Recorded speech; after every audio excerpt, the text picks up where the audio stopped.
It's time to engage in cyber talk with the Chief of Cybersecurity.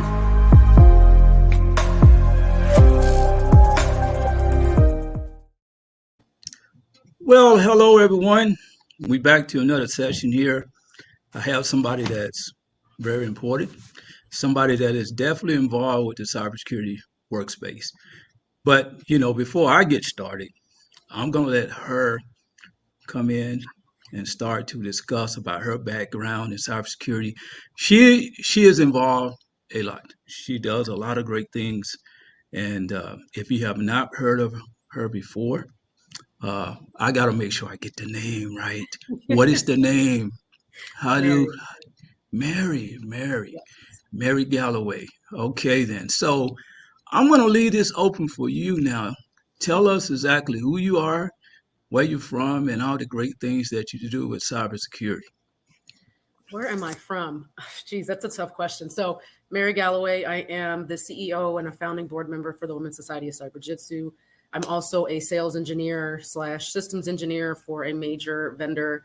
I'm the technical salesperson behind SOC automation. So things like endpoint tools, SOAR tools, attack surface management, SIM, all those different things. Where am I from? So my parents are military. They're retired Air Force. So I was an Air Force brat my whole life. Grew up everywhere. I was born in Chicago. I currently live in Las Vegas. My folks are in Houston, South Carolina, and in Maryland. So if you're in any of those places and, hit me up, let's hang out, do something together. I got started in cybersecurity and in tech 2009, I believe, working for a company called Accenture as a contractor out in the Virginia area. I was a network administrator. I kind of hated the job because I was new. They wouldn't give me opportunities to do stuff. And I really wanted to just get hands-on and get in there and mess with the routers and the switches and the different devices that we had. But it was a great learning experience. I almost quit the tech industry from that job. You know what?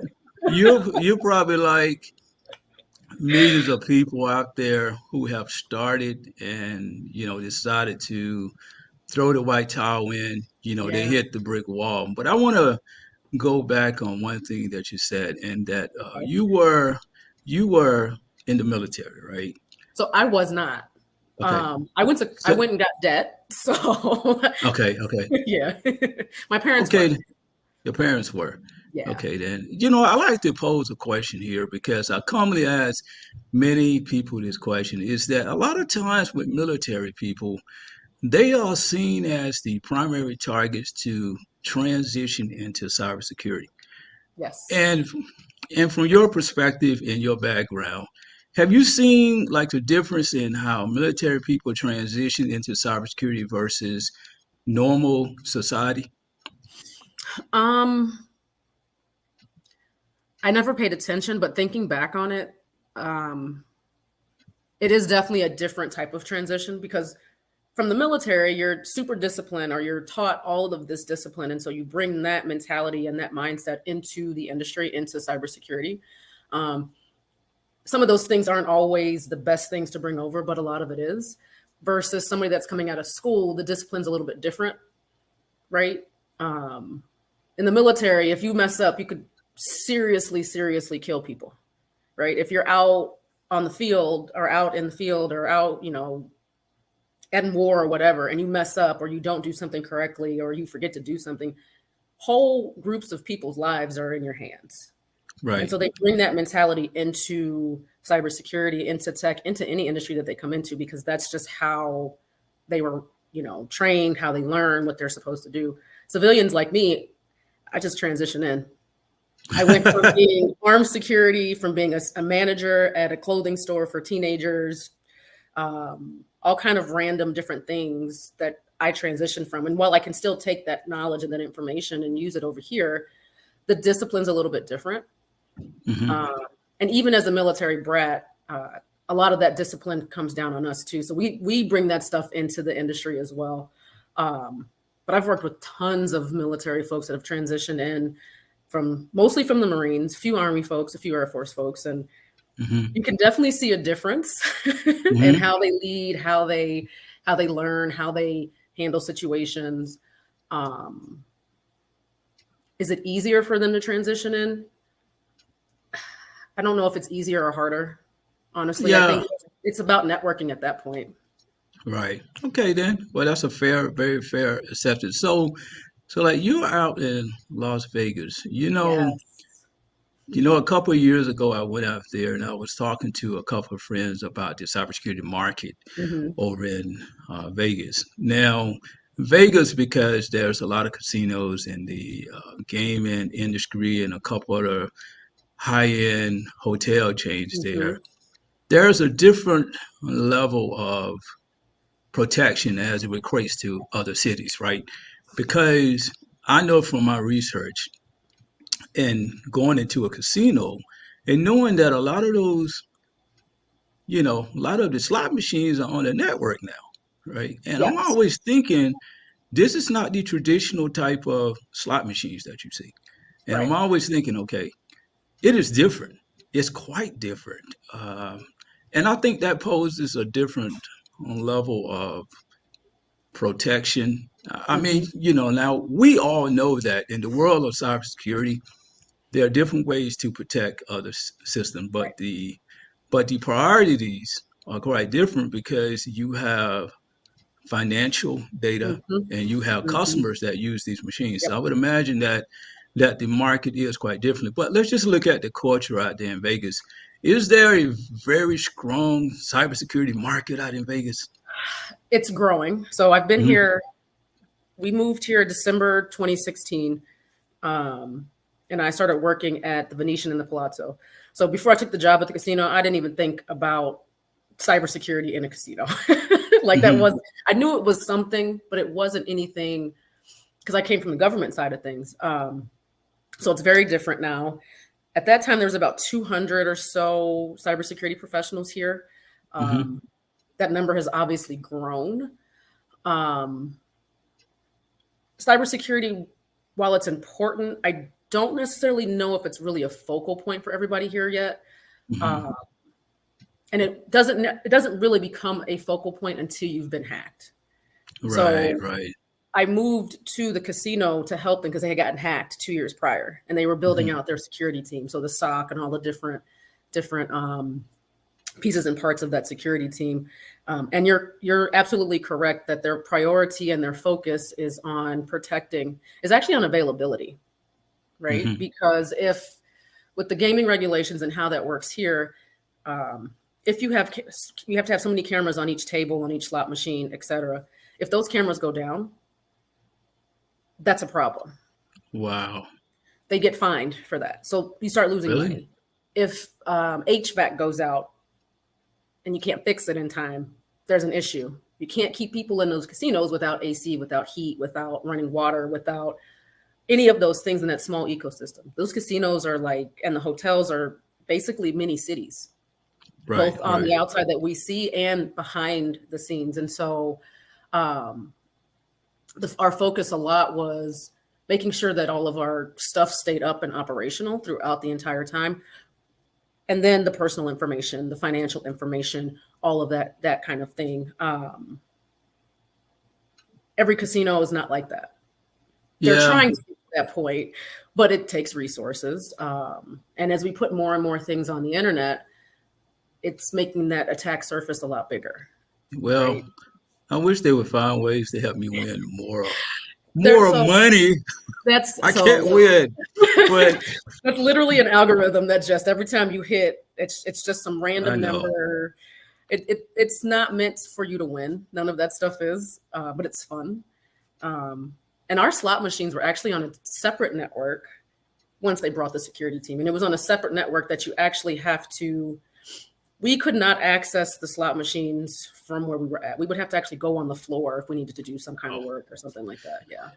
Yeah, the gaming industry now is taking on a lot of Mm-hmm. gambling and a couple of years ago, I was actually working with a team that was working on ways to bring the gaming industry Mm-hmm. into the uh, gambling industry, which was quite interesting, and to know Yeah. that you can do that. So as I was out in Vegas and I was at the Wynn and I Hmm. was looking at the football games and I thought I was seeing a regular football game, but if you look at the screen, there's like all sports stations, Yep. sports game are being gambled against.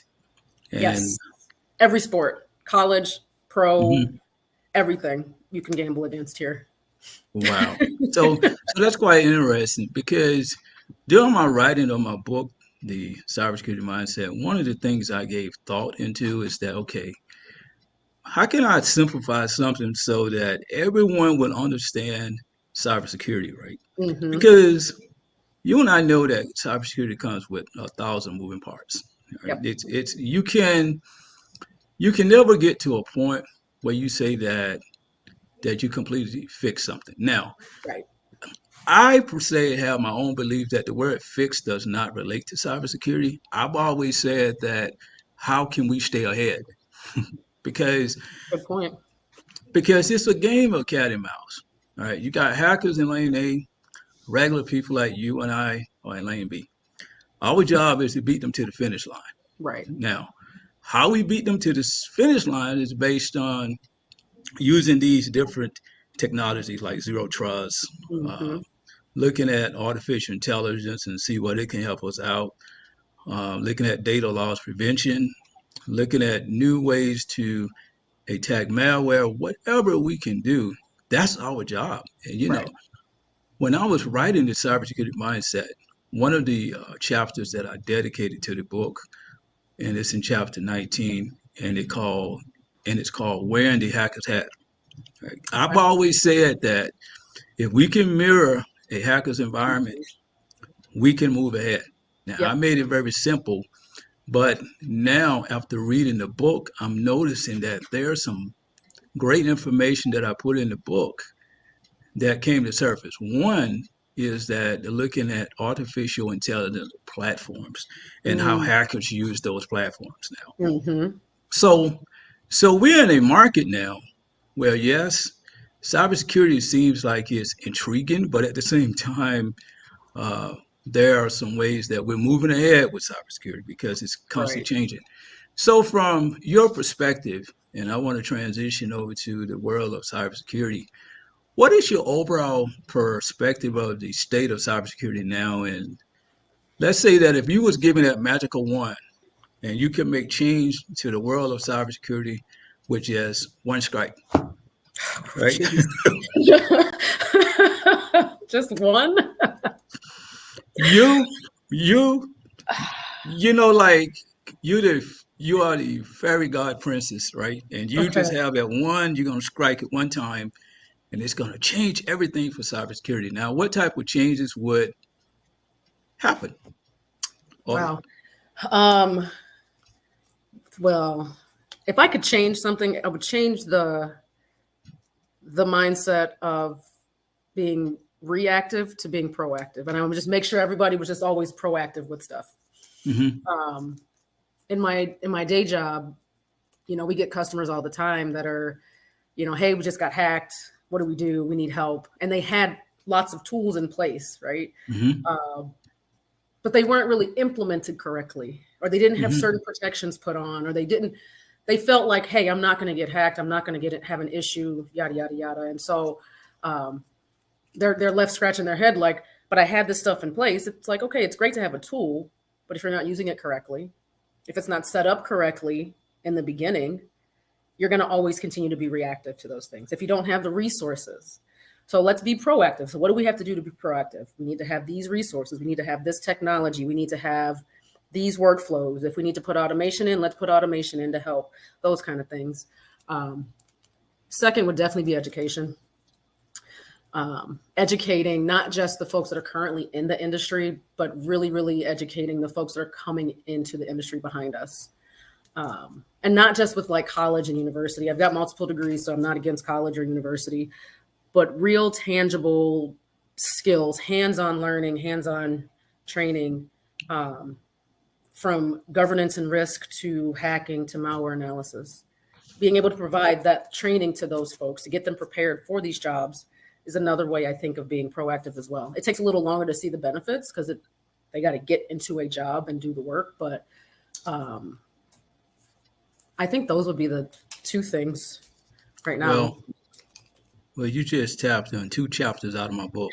I haven't read it yet. There's a chapter on being proactive versus reactive.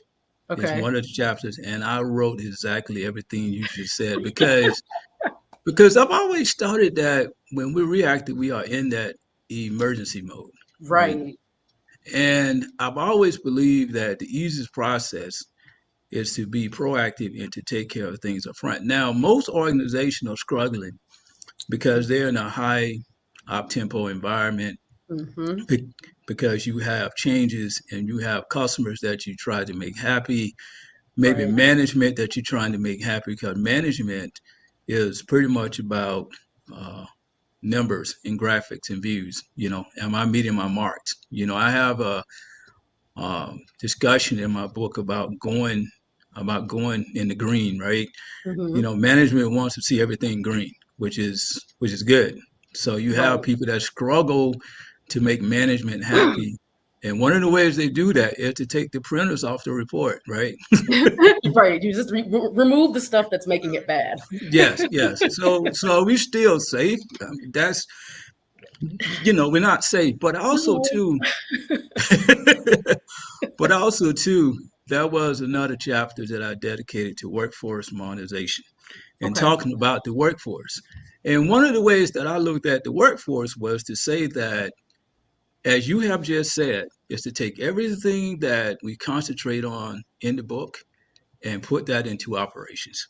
But I also extended into saying that, how do we get teams to work together? Because I think you've seen this before. Well, it's the networking team fault. Well, it's the help desk team fault. Right. Well, you send it to the security folks over there, right? So you have those silos that are created. Yep.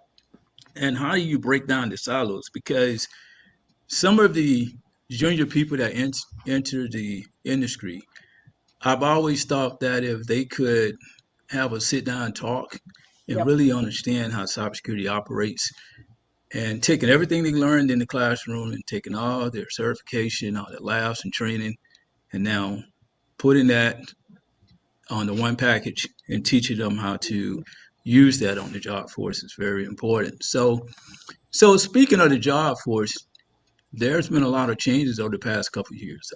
I've seen so many changes in the job force where now you and I can go on LinkedIn and there's a lot of free education for cybersecurity. I know for a fact that when I got out the military, I went through training. I had my certs, and my first major certification was the CISSP, right? And I went through and took that 6-hour test. Oh, Jesus, yeah. 6 hours of training, but over the years, a lot of that has changed, and I don't know if, what the current requirements are probably still the same, but the way the test is done is probably done a little bit more differently. Now, from your perspective in looking at the industry, as far as training, certifications, and so forth, are we really hitting the bullseye on the way that training is advertised or probably delivered to entry-level people these days?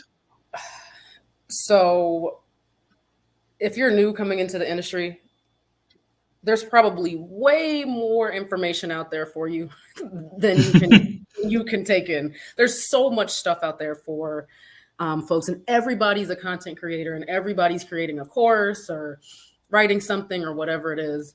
I do like that there are companies that are gamifying the learning and the training a little bit more than just, here, go watch this video and hope you learn. So companies like TryHackMe and Hack the Box and Immersive Labs, those are all companies we've used at Cyberjutsu.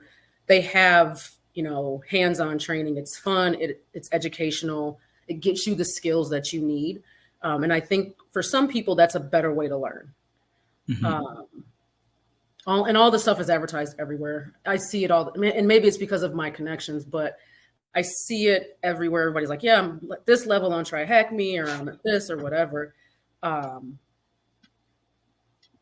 There's still, I think, a need for the traditional learning as well. If you want to go to a university, it just needs to be affordable, right? That's a barrier for a lot of people, is the affordability, even if it's free. That's still I feel like that's still a barrier for some folks, because if there's no money involved, they don't take it as seriously. If there's a little bit of money involved, they take it a little bit more serious. So I think it just depends on the type of person. I think the information is there. It's being tossed at you left and right. LinkedIn Learning is a great place for a lot of good stuff as well. Yeah, it's over advertising. yeah.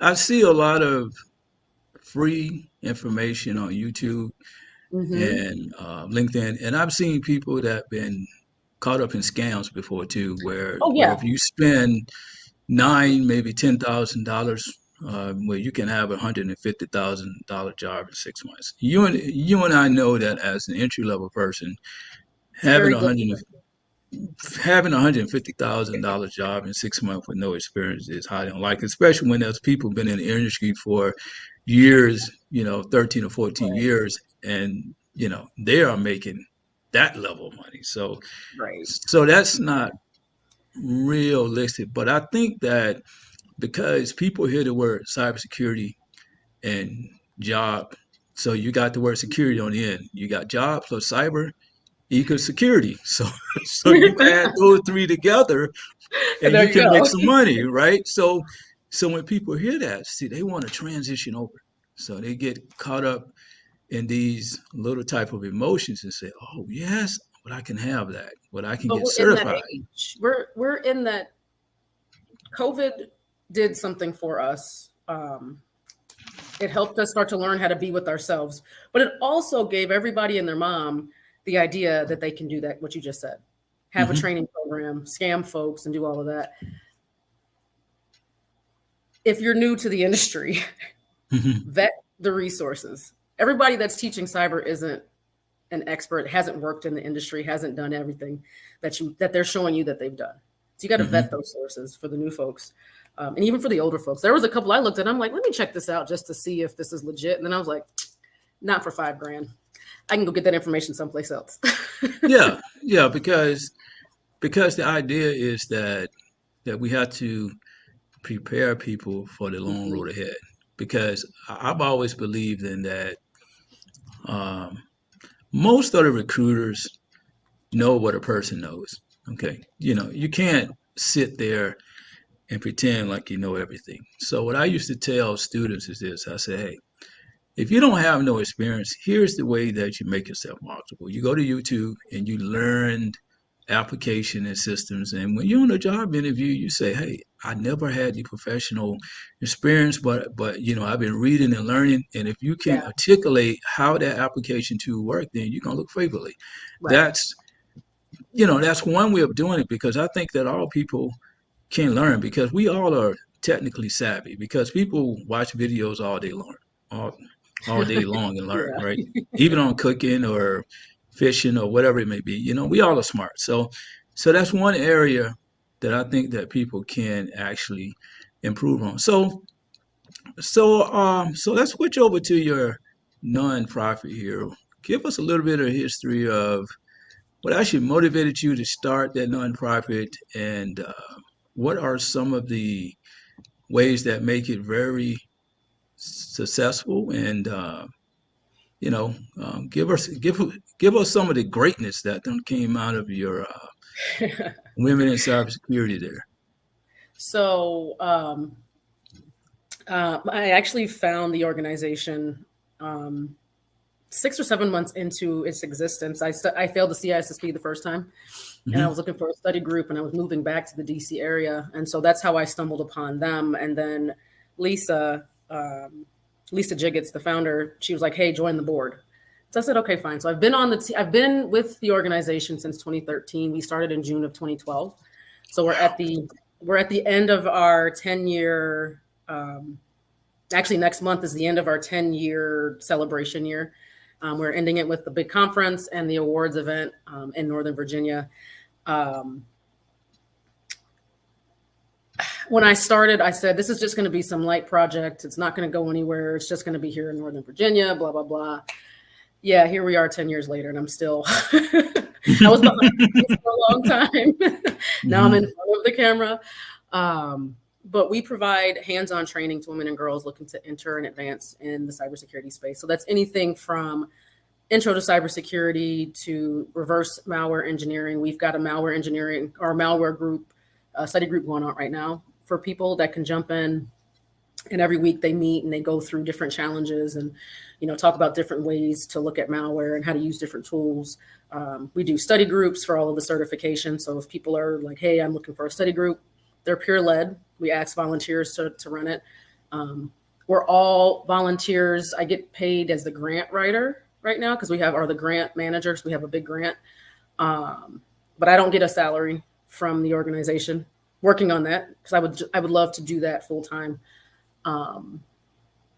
We also go to conferences together. We partner with a lot of different organizations. So Palo Alto, Splunk, EC Council, CompTIA. We're working on some more partnerships now. We love to work with other nonprofits because obviously if we want to build this pipeline and we want to help, bring more women, bring more minorities in, one organization can't do it by themselves. Mm-hmm. We have to work together with all of the organizations doing this work so that we can further all of our missions and further help whatever group that we support. We have a girls program for middle and high school girls, Cyberjutsu Girls Academy, and it introduces them to STEM topics as well as to cyber games. So CTFs, competitions, those kind of things. We have a competition team too. So if people are interested in learning about CTFs or working with CTFs or just, getting better at them, we have a group of women, and there's a couple of guys in that group that meet every week to discuss, what they're doing, what kind of activities we have going on for the year, all those good things. And what else do we do? Well, hey, it seems like y'all do everything. Yeah,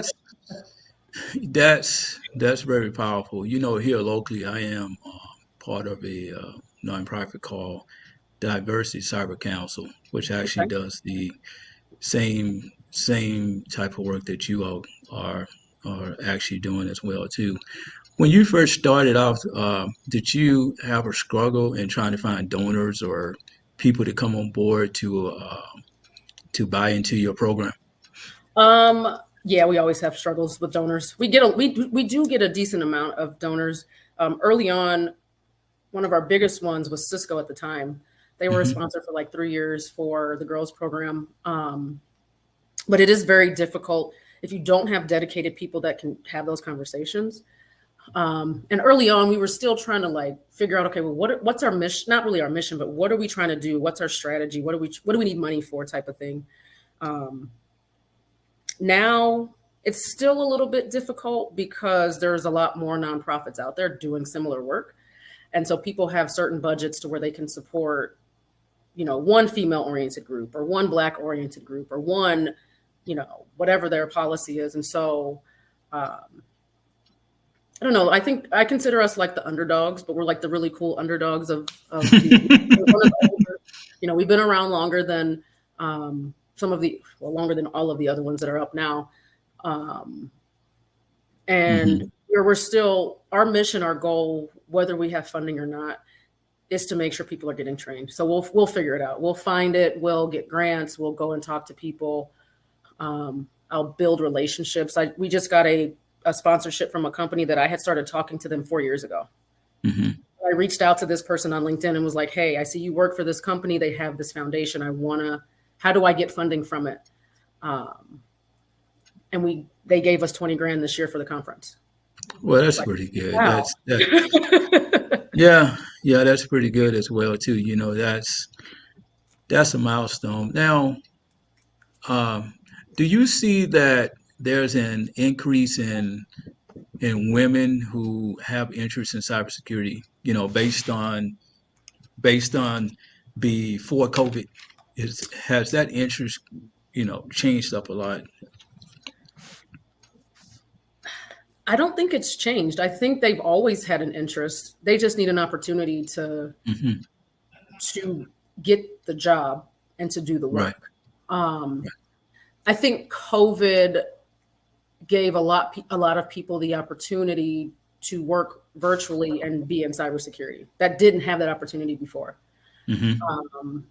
Because now, like if I'm in a rural area and I don't have transportation to get to an office, I can still work for a company like Splunk or Palo or some of these other big government contractor if I'm not working in a skiff type of thing and still make a living, right? It's been helpful for folks with disabilities that can't physically go into an office because they have anxiety issues or they can't walk or whatever the reason is. It's giving them an opportunity as well. So I don't necessarily know if the interest changed. I think it's more of access to the opportunities changed. Okay. Yes. There's a lot of funding. The Department of Homeland Security now is really taking a leap on trying to help the industry out as well too, and to kind of move things forward. So that's pretty good as well too. So you do sales, so you have a chance to do sales. So for the people out there that probably don't understand sales and cybersecurity, can you give us a little bit of more in depth on some of those things you do, and if someone wants to enter the sales market, what type of skill sets should they have? Don't. No, I'm totally joking. I'm totally joking. So sales is a different beast. I'm an engineer at heart. I started as an engineer. I have a desire to run an organization. I wanted to be a CISO, but I just want to be in one of those higher positions that can affect change. But I've been in the sales role for a little over a year. What kind of skills? To be completely honest with you, I don't even know, because we've got folks that are super introverted and they're freaking stellar sales engineers. Right? We've got people that are extroverted and they suck. We've got folks that have been sales engineers their entire life, have never really, they know the technology because you have to know the technology in and out, but they've never actually worked in a SOC or worked in on a security team or stuff like that. So I think, so for me, I transferred internally. I was post-sales first, and I went to pre-sales. And I think having that knowledge and having the ability to have a conversation with the customer helps, because it's not always about sell. It's about, okay, let me figure out who you are, what you guys are trying to do. How can we help you reach those goals? And so you have to turn off the engineering piece and turn on the person piece. And you have to change that hat. Yeah. Wow. Speaking of changing the hat around, I came out of the military, and I was, and then, there's a lot of work I used to do with the government. And during my years before I started my company, I was working for a Fortune 500 company. And, the transition in was more of like, man, but y'all got all these problems and we need to clean it up. But I noticed they was moving pretty slow. I'm like, okay, are you not so concerned about the issue? So like in that coaching, I realized that everything was based on profit. And, I always have this conversation with many of my friends about the government is a service-based organization, where corporate America is profit-based. Yep. How do we strike balance? How do we really, to strike balance and make security operate? That's a good question. I don't know if I don't know if you can strike a balance there, because the priorities are different, and the priorities will always be different. And even in the corporate world, while it's profit-based, the priorities there are still different. What am I protecting? No one's got budget for anything. So no one has a budget for security, but the people running that stuff are making multi-million dollars. Wow. Well, that's quite interesting. You have the money, but your CEOs and your CFOs and your top leadership folks are making all of this bread, and the company's bringing in billions.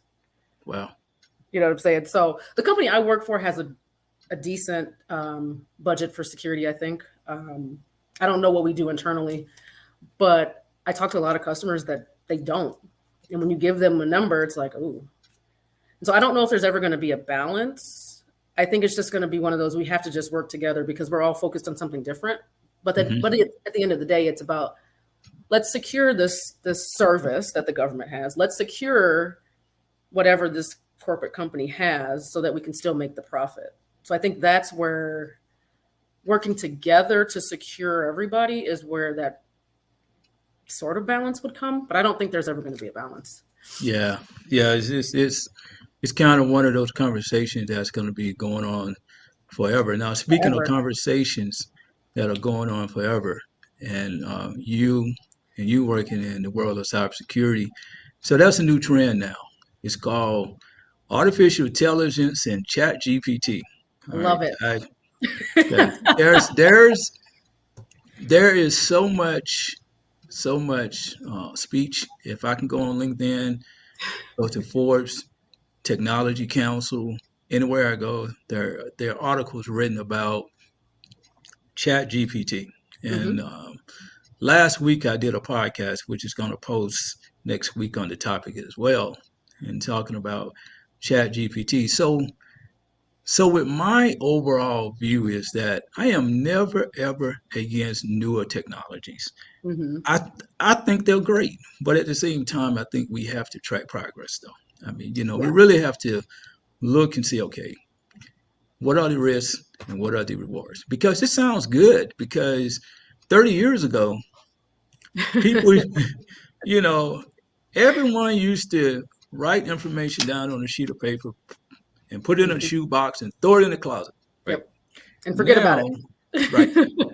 But now, see, we have systems, and we have to protect systems. So there's always something advanced coming up and trying to help us out, and which I'm not against. I'm just saying, okay, we should really have to take a look and try to develop some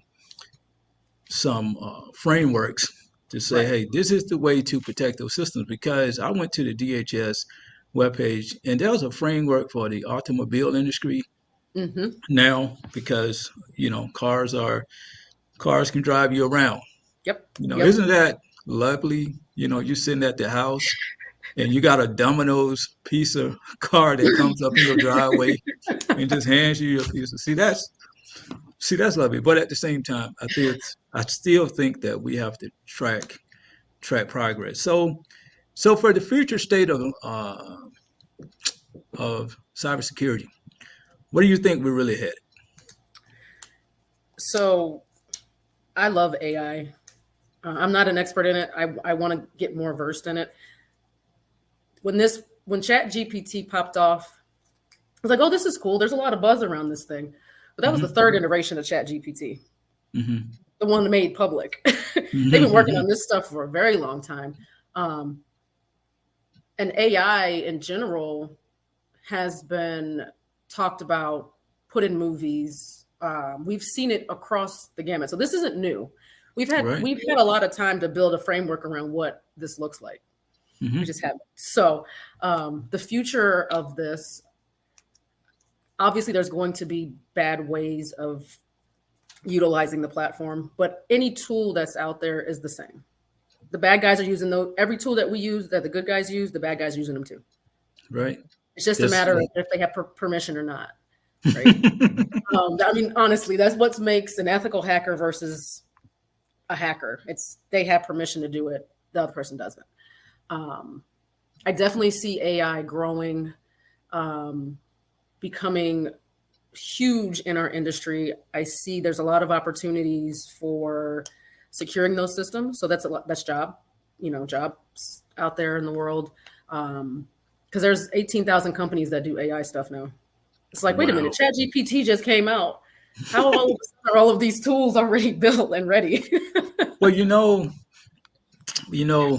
about 2 weeks ago, I joined Forbes Technology Council. So I'm in the process now of writing my first article. And, my first article is going to be on cybersecurity and artificial intelligence, because because there's a lot of great needs for cybersecurity, and Yes. there's a needs for artificial intelligence as well too. So that transition to closing now, I'll go leaning over to you.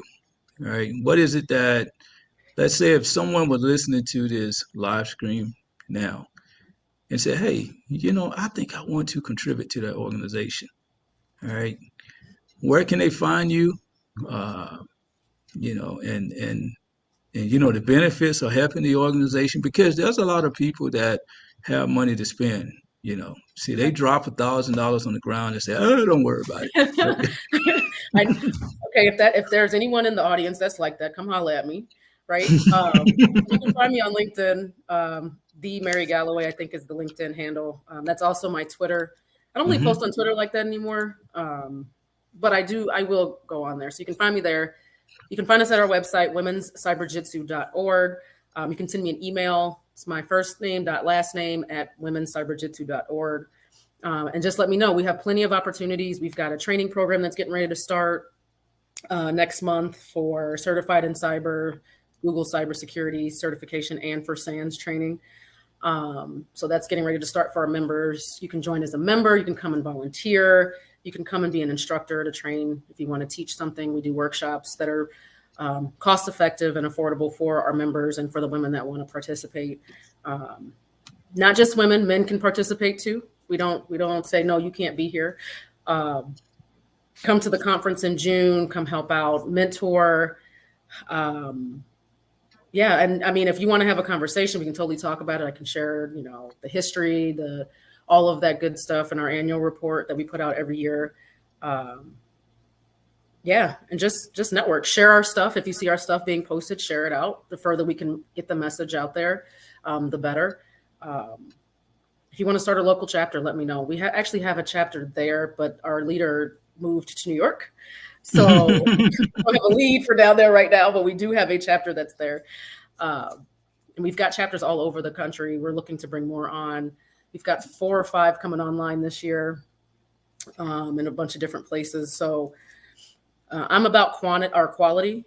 I want quality folks to be a part of the organization.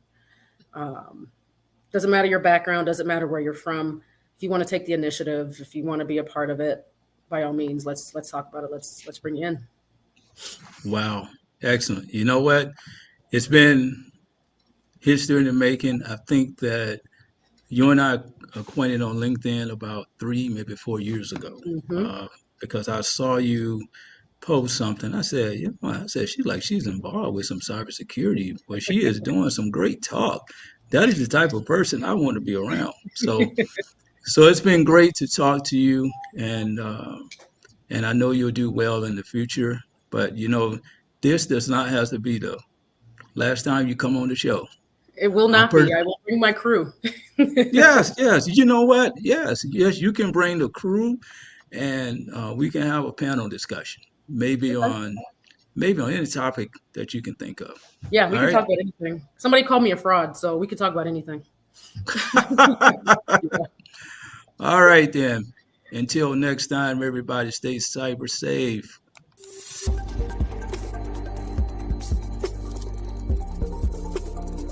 You've been listening to the Chief of Cybersecurity Livestream. Please join the YouTube channel and purchase your copy of the